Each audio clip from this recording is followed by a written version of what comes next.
A chicken? And then he really was a chicken.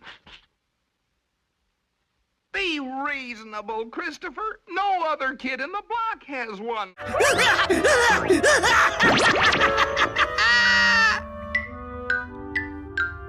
Lena!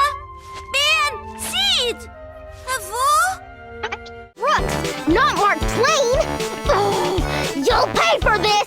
Well, you know who went ballistic and zapped the groomer with your magic amulet. Temper, temper.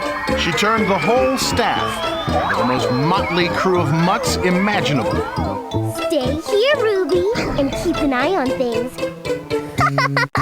This is too cool.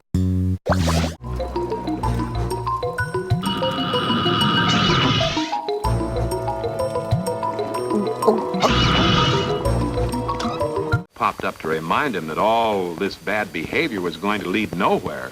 Johnny gave him an argument. Ah, said Johnny. And of course, no polite little boy says, ah, just that way. Ah, I don't want to be polite. I want to be a ball player or a soldier. Well, you won't be either one, said Good Self. You'll just be a pig, said Johnny the pig. Let's get on with the game. But the tale doesn't end here. Play ball, shouted Johnny.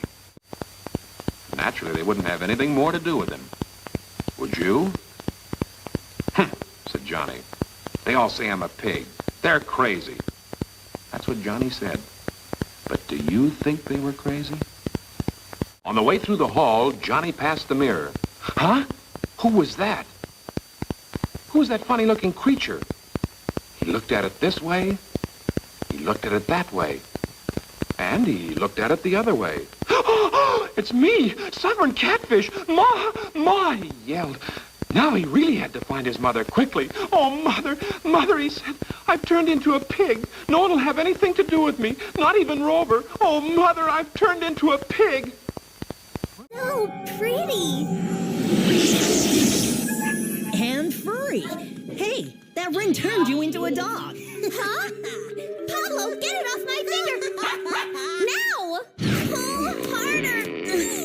It's stuck. I can't let my friends see me like this! That ring is cursed, which means this one won't be. Good job, Uncle Leo. You bet. Everybody wants to buy a cursed ring. Any chance there's a cursed flea collar in there too? I am not... Mutabor.